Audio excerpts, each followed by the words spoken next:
à la découverte de nos régions. À travers ce documentaire, nous allons apprendre à découvrir des paysages, mais aussi à raconter leur histoire. Le lac de Sainte-Croix est une retenue d'eau construite en 1973, à la suite de la construction du barrage de Sainte-Croix, sur le cours du Verdon. Ce lac est le 4e de France métropolitaine. Il est situé entre les départements du Var et des Alpes de Haute-Provence, au pied des gorges du Verdon, au lieu de la culture du lavandin.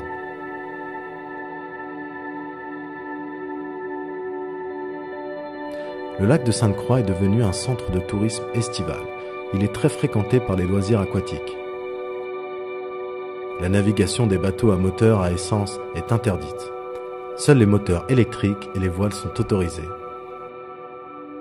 Ce lac artificiel est également utilisé pour les écopages des canadaires lors des incendies dans la région. Le projet consistant à noyer la vallée des Salles pour réaliser un lac ne date pas d'hier. En 1908, c'est à dos d'âne que Georges Clemenceau, alors président du Conseil, entreprit une randonnée sur tout le cours du Verdon entre Fontaine-l'Évêque et le lac d'Alos. Le projet fut mis en sommeil à cause des aléas de l'histoire. Sans être totalement abandonné, entre les deux guerres, c'est la société Schneider qui était chargée de la construction du barrage, lequel resta à l'état de projet. Les événements se bousculèrent à partir de 1962. Le projet retenu consistait à réaliser un grand lac jusqu'à la côte 500. Celui-ci devait noyer, outre les salles du Verdon situées au fond de la vallée, le village de Bauduan, alors que Sainte-Croix devenait inhabitable.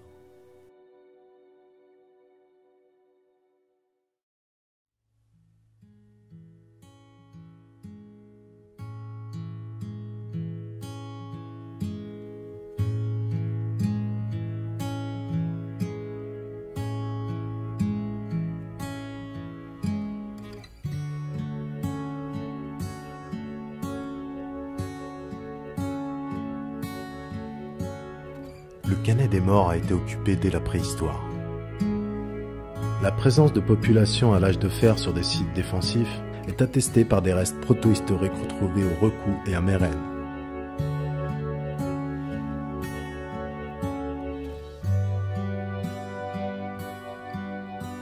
Par la suite, les Romains ont également investi la commune. En 43 avant Jésus-Christ, le général Piansus écrivait à Cicéron que Lépide stationnait avec ses troupes près d'une agglomération romaine dans la plaine des Morts.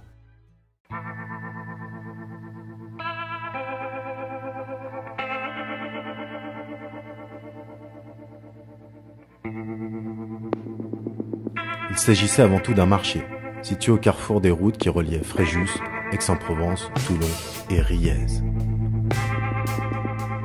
Son importance a sans doute contribué à développer la ville autour de celui-ci. La durée de l'occupation s'étend au milieu du 1er siècle avant Jésus-Christ jusqu'au 3e siècle après Jésus-Christ. Durant tout le Moyen-Âge, plusieurs co-seigneurs se partagèrent la possession du Canet. C'est au 19e siècle que la maison de Rascasse en devient l'unique propriétaire. Et en 1754, Françoise-Élisabeth Maxime de Rascasse épouse Michel Colbert-Turgis. Les Colbert seront les derniers seigneurs de la commune.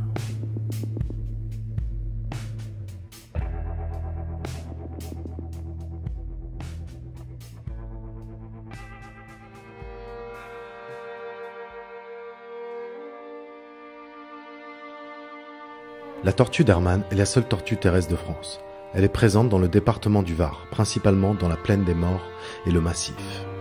Les menaces à l'origine de la disparition de l'espèce portent à la fois sur son habitat et sur les individus qui composent les quelques populations sauvages relictuelles. Cette tortue a pour principaux ennemis les incendies annuels dans le Massif des Morts et l'Estérel.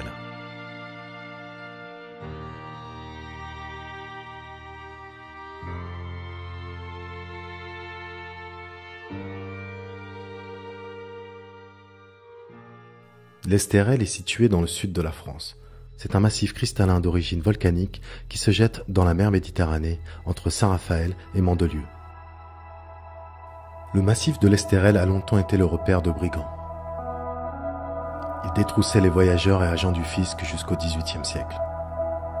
et la toponymie témoigne encore de l'insécurité de ces lieux. Refuge également des forçats évadés du bagne de Toulon.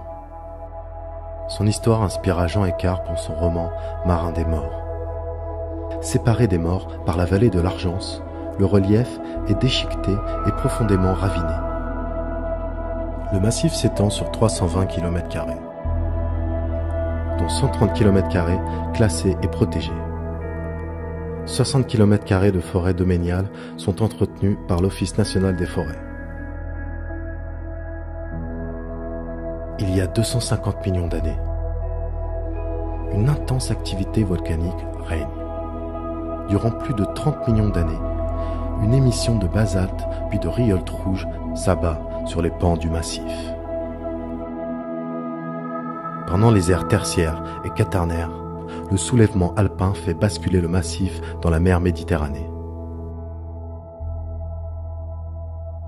Le massif est majoritairement composé de roches porphyriques, notamment de rhyolite, qui lui donne sa coloration rougeâtre.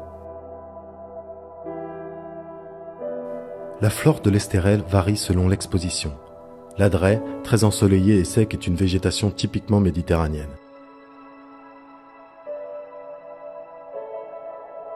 Le versant nord du massif est plus frais et humide.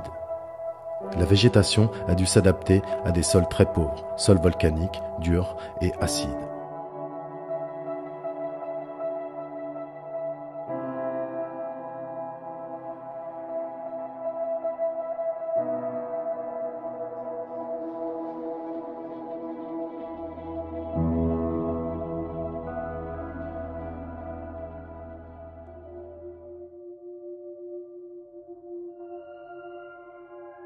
La rade de Toulon s'est formée il y a 8000 ans.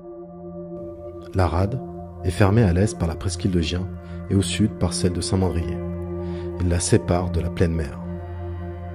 Elle est séparée de l'arrière-pays varois au nord par les monts Toulonnais. Dans l'ordre, l'ouest on est le Baou des Quatre Ours, le mont Côme, le mont Faron et le mont Coudou. C'est après l'annexion du royaume de Provence au royaume de France en 1481 que Toulon a acquis une place importante dans le système de défense maritime français. Dans la petite rade, on trouve l'arsenal militaire et le port de commerce de Toulon. Sous le règne de Louis XIV, la rade de Toulon est devenue un grand port militaire.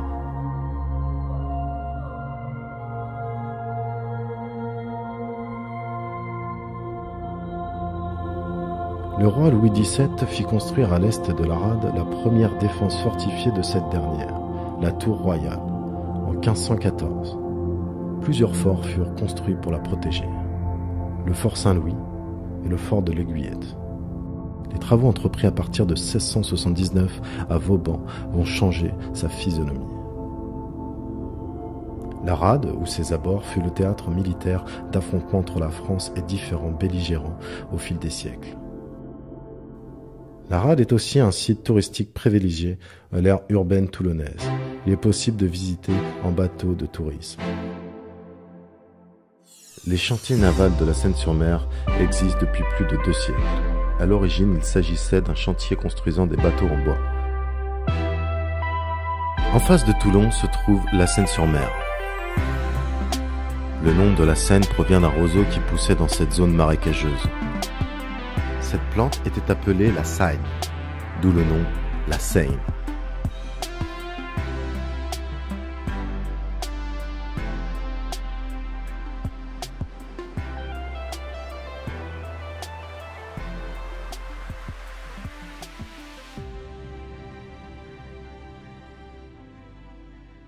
La partie ouest de la forêt de Janas appartient à cette commune.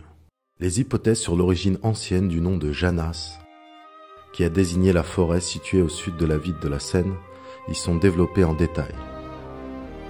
Il semble notamment que le nom de Janas soit une déformation du nom du dieu Janus Foresta. Au début du Moyen-Âge, on mentionne toujours le nom de Janus. Ce ne serait donc que plus tard que le nom de Janas serait apparu. Selon toute vraisemblance, les Romains édifièrent un temple dédié au dieu Janus et à Jana, déesse des chemins. Ce dieu était le Janus Foresta. Doué d'une sagacité extraordinaire, il pouvait tourner son regard aussi bien vers le passé que vers l'avenir. C'est pourquoi il est représenté par une tête à 2 visages.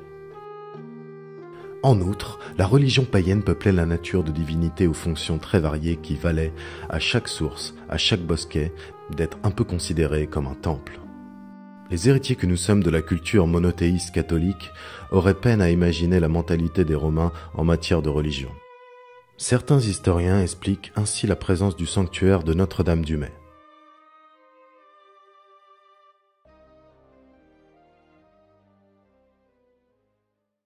L'île de Bandor fut la première acquise par Paul Ricard. À l'origine, elle n'était qu'un morceau de pierre de roche battu par des flots.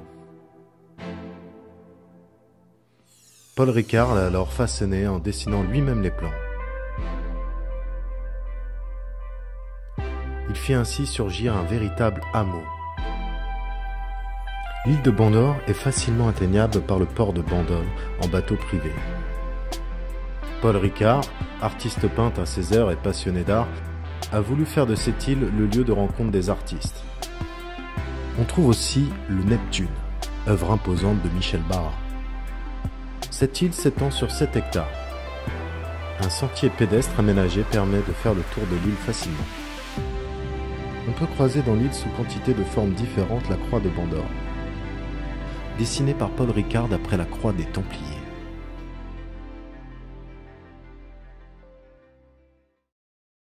Le massif des Calanques constitue un écosystème particulier. L'essentiel de l'humidité provenant de l'évaporation marine, des pluies d'automne et celles d'hiver. Creusés dans un calcaire résistant ou dans la roche granitique, les calanques composent de nombreux paysages des côtes méditerranéennes. Une calanque est une formation géologique particulière se présentant sous forme d'un vallon étroit et profond à bord escarpé. Pour les calanques de Provence, la mer a exploité des failles géologiques dans la roche calcaire. L'eau de mer y est souvent plus fraîche, car de nombreux ruisseaux s'écoulent dans la mer. Le massif des Calanques s'étend sur plus de 20 km de long, sur 4 km de large, entre les Goudes, au sud-ouest de Marseille, et Cassis. Le massif attire toute l'année de nombreux touristes et randonneurs grâce au vaste choix de sentiers accrochés entre la mer et les reliefs tortueux. La création du parc national des Calanques, projet longuement étudié par le GIP des Calanques, a été officialisé le 18 avril 2012 par décret du Premier ministre. À la découverte de nos régions. Épisode numéro 1.